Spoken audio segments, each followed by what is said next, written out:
¿Por qué pasé de católica a protestante y qué cosa me alejó del catolicismo? Bueno, eso es algo que les vengo a contar hoy. Sin embargo, este es, por así decirlo, la segunda parte de mi testimonio. La primera, donde hablo de otras cosas que viví de la mano de Jesucristo, se los dejo aquí en la esquina. Así que con eso claro, creo que es necesario empezar diciendo que yo crecí con mi abuela. Ella y el resto de mi familia eran lo que yo llamaría católicos de palabra. Y un católico de palabra es esta persona que va a misa 1 o 2 veces al año. En casa nos hacían ir a misa para Navidad y para el cumpleaños del abuelo. Adicional a eso, pues no crecí viendo una relación íntima con Dios, no una relación con un Dios viviente, sino que lo que yo veía desde que era una niña fue una religión y de hecho eso fue lo que me presentaron. Aunque constantemente mi abuela me hablaba de Jesús y ella oraba por mí, por ejemplo, antes de que me tocara ir a algún examen en la escuela, así como ella oraba, se iba a hacer trabajos de brujería. Tipo, iba a meterse a estos lugares de brujería para que la ayudaran entre comillas y aún así cuando volvía de esos lugares seguía orando. Y le guste a quien le guste, eso no es una relación viva con un Dios viviente. Si tú como cristiano, a pesar de creer en Jesús, sigues metido en la brujería o en cualquier tema de ocultismo, entonces no estás teniendo una relación real con el Dios viviente. A lo mejor estás teniendo una religión, porque el que tiene una relación real con Dios sabe que la única solución y el único que puede ayudar de verdad es Jesús,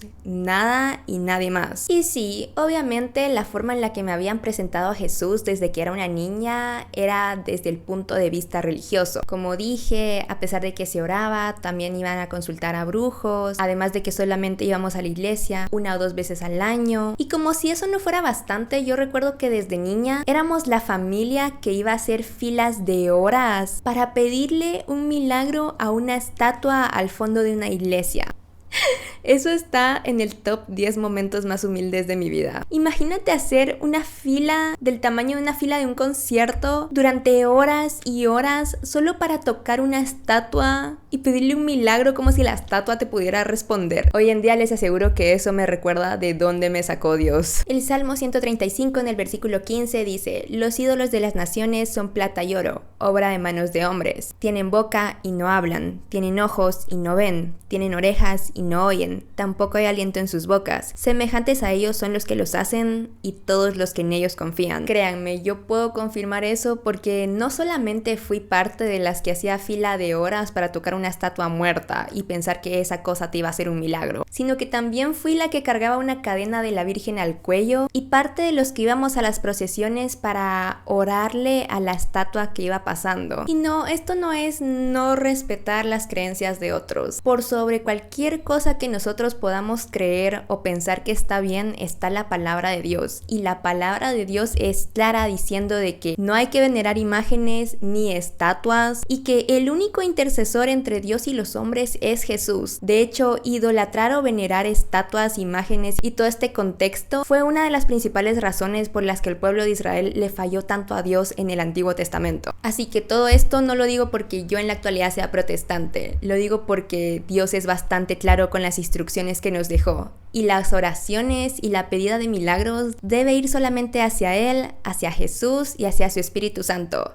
Hacia nada ni nadie más. Así que, entendiendo que yo crecí en todo este contexto religioso e idolátrico, cabe decir que más o menos a los 12 años empecé a tener depresión y conforme pasaba el tiempo, esa depresión iba a peor. Llegó un punto en el que cada paso que yo daba era como un peso tan grande que no me dejaba avanzar. Y no hablo solo espiritualmente, hablo de que literal yo podía sentir ese peso que no me permitía hacer las cosas, que no me permitía hacer actividades como los demás o sentirme feliz como los demás. Cuando un adolescente o preadolescente, por así decirlo, les dice que se está sintiendo triste o que se está sintiendo mal, no está exagerando. Les aseguro que la depresión a esa edad es muy real. Tanto así que recuerdo que apenas a los 12 años caí en autolesionarme. En parte porque tenía la necesidad de sentir que algo podía aliviar mi dolor y en parte también porque era lo que estaba de moda en ese momento en mi salón de clase. Era como que la mayoría estaba haciendo exactamente lo mismo. La mayoría estaba procediendo a autolesionarse porque todo el mundo mundo lo hacía. Claramente hoy en día eso está en el top de cosas de las que Dios me sacó, pero antes de que me sacara de ahí pasaron varios años donde esta depresión, donde esta tristeza solamente iba peor y yo deseaba cada noche que me iba a acostar no volverme a levantar. Más o menos cuando tenía 15 años, este fue como que el punto límite en mi vida y dije, a ver, no puedo seguir así, algo tienen que tener los demás que yo no estoy teniendo. Entonces a esa edad, a los 15, recuerdo que me puse a ver qué era lo que tenían las otras chicas de mi salón de clase que podía ser un factor común y que yo podía copiar eso. Tipo, estas chicas que eran populares, que tenían buenas notas, que todo el mundo las quería, que se les daba bien todo lo que hacían, que eran bonitas. Dije, ¿qué tienen todas ellas en común que yo pueda replicar? Fue ahí cuando me di cuenta de que la mayoría de las coincidencias que ellas tenían, estas chicas que yo admiraba, era que creían en Dios y que a ellas que creían en Dios eran a las que aparentemente les estaba yendo mejor, y luego vi a las que decían que eran ateas o cosas parecidas y me di cuenta de que esas chicas estaban igual o peor que yo. Y no, esto no quiere decir bajo ningún contexto de que porque seas cristiano automáticamente tienes la vida resuelta, pero a los 15 años esa fue la coincidencia que yo encontré, y más que encontrar esa coincidencia, hoy puedo darme cuenta de que fue el Espíritu Santo el que quiso que yo entendiera las cosas de esa manera para que empezara a buscarlo. Así que dije,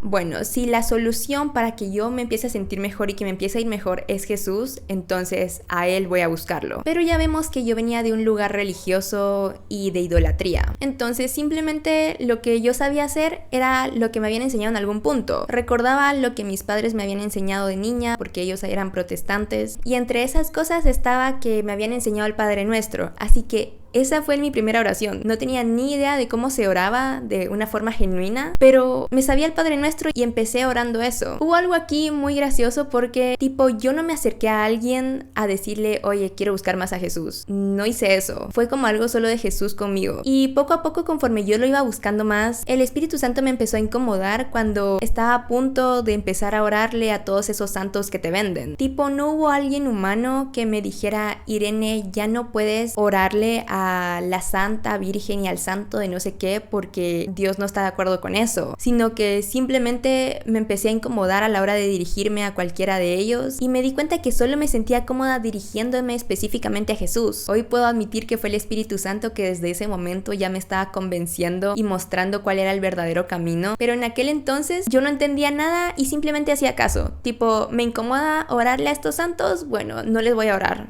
y ya estaba. Y directamente no me iba a poner a preguntarme por qué, solo le hacía caso al Espíritu Santo ya. Y ahí pasó algo muy interesante porque Dios me dio la práctica antes de darme la teoría. Como claramente no íbamos a la iglesia que se dijera muy seguido y yo nunca en mi vida me había puesto a leer la Biblia como tal, no tenía idea de que la oración te ayudaba a crecer espiritualmente. Y aún sin tener idea de eso, a los 15, 16 años pasaba horas y horas orando en el suelo de mi habitación antes de irme a dormir. Tipo, podía empezar a las 9 y me daba medianoche y yo recuerdo que a veces hasta me quedaba dormida en la posición de oración. Esto de nuevo lo repito porque es muy importante, es que me gusta mucho darme cuenta de que nadie me enseñó eso, de que no vi a alguien físicamente que pasara por ese tipo de situación, sino que solamente era Dios guiándome a su verdad absoluta, que es su Hijo. Después de un tiempo con esta vida de oración yo quería más, entonces empecé a buscar la palabra de Dios en internet y al inicio no encontré lo que buscaba. Prédica o sermón que me aparecía, yo me quedaba dormida mientras lo escuchaba. Aún así seguí buscando y de repente me topé con una pastora de España en mi For Your page de YouTube, a la cual yo nunca había visto en mi vida, pero en el instante en el que vi la miniatura fue como que el Espíritu Santo me hizo notar que tenía que entrar a ese video. Y cuando le di clic, esa fue la primera vez que no me quedé dormida escuchando la palabra de Dios, sino que esa pastora tenía un fuego de Dios que a mí me mantenía al tanto de todo lo que ella estaba diciendo. Así que para este punto de mi vida yo era protestante y ni siquiera yo misma era consciente y tampoco mi familia se había dado cuenta. Aún así, claramente yo seguía viviendo con mi abuela y recuerdo que en un momento de necesidad ella empezó a ir más seguido a la iglesia local. Tipo, la iglesia a la que íbamos solamente un par de veces al año quedaba más lejos, pero había una iglesia a pocas calles de donde vivíamos, entonces ella empezó a ir a esa iglesia. Comenzó asistiendo más o menos 1 o 2 veces por semana y recuerdo que como yo quería más de Dios, quería conocer más a Jesús, empecé a acompañarla en cada ocasión. Les voy a ser muy honesta, esa iglesia que quedaba a pocas calles de donde vivíamos, a pesar de ser católica, sí me gustaba. Me gustaba porque no estaba llena de imágenes como la anterior. No tenía un montón de santos puestos por todas partes y que yo recuerde, en vez de tener una gran virgen detrás del altar, lo que tenía era un Cristo crucificado. Entonces eso era lo que me hacía sentirme más cómoda ahí. Y claramente en esa iglesia nadie hacía cola de horas para tocar una estatua, ¿verdad? Entonces yo creo que fue eso mismo, el hecho de que esta iglesia pues era diferente a la que estaba yo acostumbrada, la razón por la que accedí a seguir yendo acompañando a mi abuela todas las semanas. Y dije, bueno,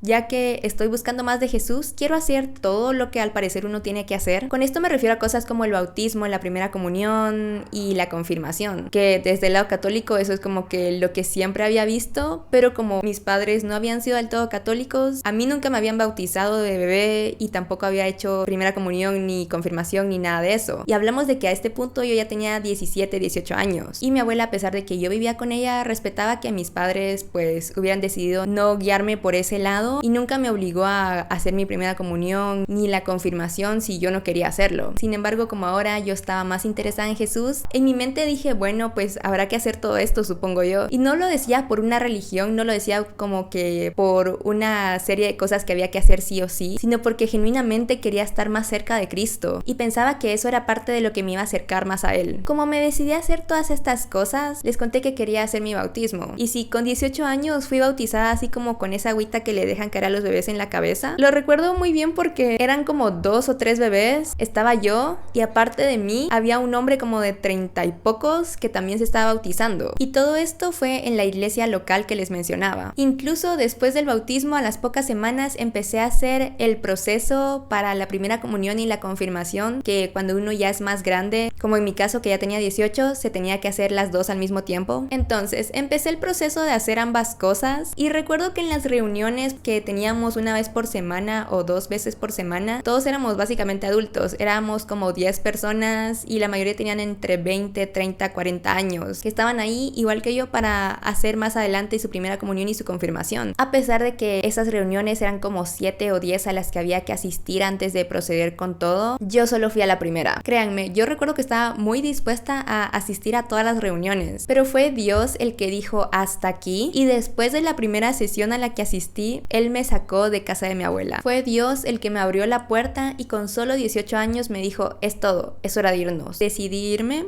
me mudé lejos. Y claramente como me había mudado lejos de donde antes vivía, ya no podía asistir a la iglesia que estaba ahí. Y de hecho ya no seguí yendo a ninguna iglesia, pero seguí buscando a Dios. Continué orando, empecé a leer la Biblia por primera vez en toda mi vida. Pasaron un par de años donde yo estuve como que con esta vida espiritual sin asistir a ninguna iglesia y solo permitiendo que Dios me enseñara lo que Él quería enseñarme desde mi propia casa. Sin embargo, lo que yo encontraba en internet ya no eran como que misas ni nada católico, sino que ya me dedicaba solo a aprender a través de prédicas protestantes. Por aquel entonces fue que empecé a estar en comunión con el Espíritu Santo, y aunque claramente Él siempre había estado presente en mi vida y siempre me había estado guiando, fue en ese momento donde empecé a notar más su mano metiéndose para moverme hacia donde Él quería moverme. Cuando tenía unos 20, 21 años, empecé a buscar una iglesia a la cual asistir. Fue muy de la nada, fue como que Dios de repente colocó ese deseo en mí. Después de haber pasado 2 años tranquila aprendiendo a buscarlo desde mi casa, Él me estaba poniendo el deseo en el corazón de empezar a congregarme en algún lugar, pero para ese punto yo ya no tenía nada que ver con lo católico. No solo había dejado de vivir con la familia que tenía católica, sino que también había dejado de asistir a cualquier iglesia, como mencioné. Cualquier imagen de la Virgen la había echado a la basura. Entonces, con ese contexto, no iba a volver atrás, así que empecé a buscar por el lado protestante a qué iglesia ir. Fui a una que era muy conocida en mi país, pero me quedé dormida y dije, algo aquí no me gusta, no quiero quedarme dormida, así que no volví a asistir. Luego fui a otra y cuando intenté entrar, recuerdo que fue como que Dios me sacaba de ahí y me decía, ahí no es. Pasaron algunas semanas y con eso en mente, un día salí a caminar, pero no fue como que algo mío. De hecho, recuerdo que ese día yo no quería salir a caminar, sino que fue el Espíritu Santo el que me puso esa como necesidad, esa urgencia de decir, sal de aquí, sal de la casa. Así que yo hice caso. Entonces, así de la nada, cuando yo iba caminando por la calle, de repente desde la otra banqueta, una señora ya grande me grita, muchacha.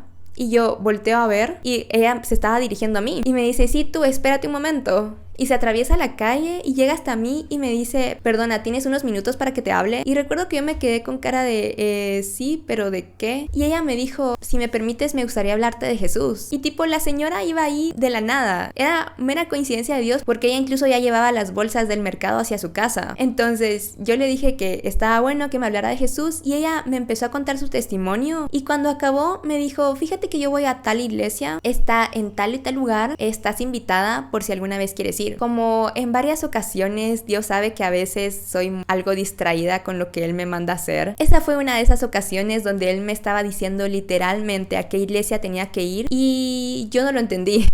Yo solo le dije a la señora gracias por contarme, me fui a mi casa, ella se fue a la suya y recuerdo que cuando llegué a mi casa dije, qué mal que la iglesia no me queda más cerca. Y eso fue todo. Entonces yo pasé de largo ese encuentro. Claramente el Espíritu Santo se había dado cuenta de que yo no había entendido el mensaje. A las 2 semanas pasó lo mismo. Sentí una gran necesidad como de salir a caminar y era el Espíritu Santo otra vez empujándome a que saliera en ese momento de mi casa y empezara a caminar por la calle porque a los pocos minutos me iba a volver a topar a la misma señora y ella me iba a volver a hablar de su vida y de su testimonio. Es más, la señora creo que ya ni siquiera se acordaba que me había hablado unos días atrás, pero pasó lo mismo. Me contó su testimonio, me dijo dónde quedaba su iglesia y yo ese día cuando volví a mi casa, de repente fue el Espíritu Santo haciéndome clic en la cabeza diciéndome, yo te estoy enviando a esa iglesia. Ya con eso bastante claro y entendiendo que Él me estaba enviando ahí, busqué dónde era y me atreví a asistir un par de veces, pero yo nunca me había congregado como tal. Entonces le dije a un familiar que me acompañara. Entramos, nos sentamos atrás y los demás estaban a mitad de la alabanza. Pero en ese momento se estaba derramando el Espíritu Santo y yo que estaba hasta atrás sentada y tenía vista de todo, dije, Dios mío, ¿qué está pasando? A todo esto, el familiar que me acompañó alguna vez había sido cristiana, solo que después se alejó de la iglesia. Así que para ella lo que estaba sucediendo era más que obvio. Mientras yo pensaba, Dios mío, ¿qué estoy viendo? Este familiar se inclinó hacia mí y me dijo, en esta iglesia le dan bastante libertad al Espíritu Santo de moverse como quiera. Y yo me quedé tipo, ¿de qué me estás hablando? Imagínense que yo, aunque sí sabía que existía el Espíritu Santo, no tenía ni la más mínima idea de que se podía derramar sobre una persona o sobre toda una congregación. Entonces el familiar con el que llegué me dijo, sí, todo esto que estás viendo es el mover del Espíritu. Para mí, entender que era Dios el que se estaba manifestando fue como, ¡wow! ¡Qué increíble! Al final entiendo que el Señor tenía todo planeado porque yo pude haber llegado ese día sola y en cuanto no entendiera qué estaba pasando me hubiera ido. Pero Él hizo que llegara con alguien en quien yo confiaba y que tenía aún algo de discernimiento espiritual para que esa persona me dijera, esto que estás viendo es la manifestación del Espíritu de Dios. Sin embargo, después de presentarme ahí 2 semanas, me desaparecí. Y esta parte de por qué me fui se complementa con el primer video de mi testimonio que está en mi canal, como les mencioné al inicio de este video. Lo pueden encontrar en cualquier caso en el canal o en la descripción aquí abajo. Pero bueno, durante ese lapso de tiempo donde me desaparecí,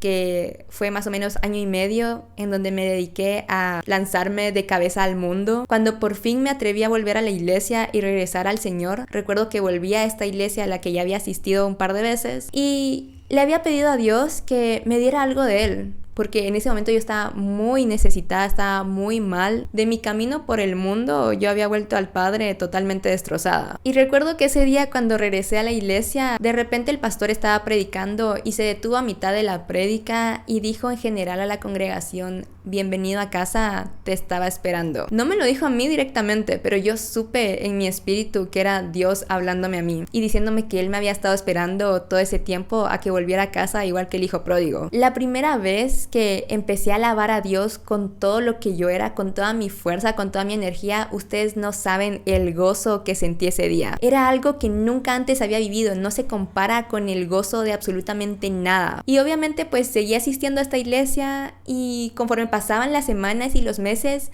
de repente presencié la primera vez que el Espíritu Santo se derramaba en toda la congregación y para mí fue una cosa tan loca y tan especial y tan llena de ese amor que solo Dios puede dar, porque parecía una de esas pinturas donde hay mucha gente en el cuadro y en todas las esquinas donde miras hay algo pasando, en todos lados está sucediendo algo. Recuerdo tan claro esa primera vez que el Espíritu Santo se derramó y cuando volteé a ver a todas partes, en todos lados de la congregación estaba sucediendo algo. En un lado alguien estaba estaba siendo liberado, en el otro alguien estaba en intercesión, en el otro alguien no podía parar de saltar, todo el mundo estaba exaltado y yo misma sentía esa fuerza del Espíritu Santo derramándose también en mí. Lo recuerdo tan bien que incluso al día siguiente en mi casa yo ni siquiera podía parar de saltar y alabar al Señor, porque seguía con ese fuego encima todavía. Esto que les cuento fue más o menos 3 o 4 meses después de haber empezado a asistir otra vez a la iglesia. Por último, más o menos un año después de haber empezado a asistir a esta iglesia, tuve mi bautismo en aguas, así por completo, donde lo sumergen a uno por completo, igual que a Jesús se lo hizo Juan el Bautista, y fue una de las experiencias más hermosas que yo pude tener hasta ese momento. Tipo, yo salí de esas aguas y no podía parar de temblar por la fuerza del Espíritu Santo. Fue algo tan hermoso, de verdad. Y además de eso, he de decirles que yo salí tan sorprendida de tantas cosas, como que recordaba cómo había sido mi bautismo cuando tenía 18 años y recordaba que sonaba un poco triste todo, pero con el bautismo en aguas en mi actual iglesia habían alabanzas y aplausos y gritos de alegría cada vez que alguien se bautizaba, y lo mismo con el siguiente que también tomaba esa decisión. Entonces era como muy bonito y muy alegre, y voy a ser muy honesta, me he dado cuenta de que el Señor me puso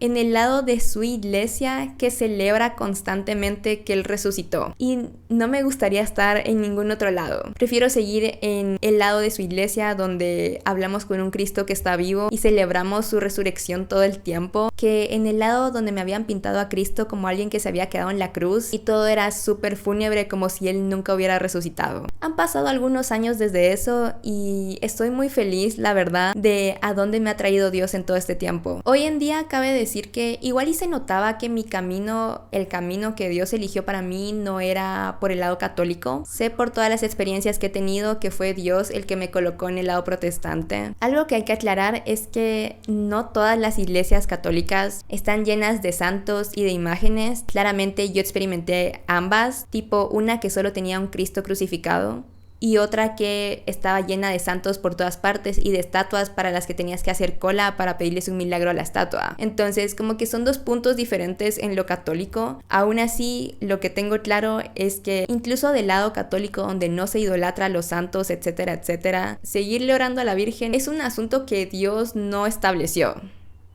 Ok, entonces nada, ese es parte de mi testimonio de cómo pasé de católica a protestante. Espero que les haya gustado. Cuéntenme sus propias experiencias, si ustedes también pasaron de un extremo de la iglesia al otro porque Dios los puso en ese otro lado. Y nada, eso sería todo por hoy. Bye.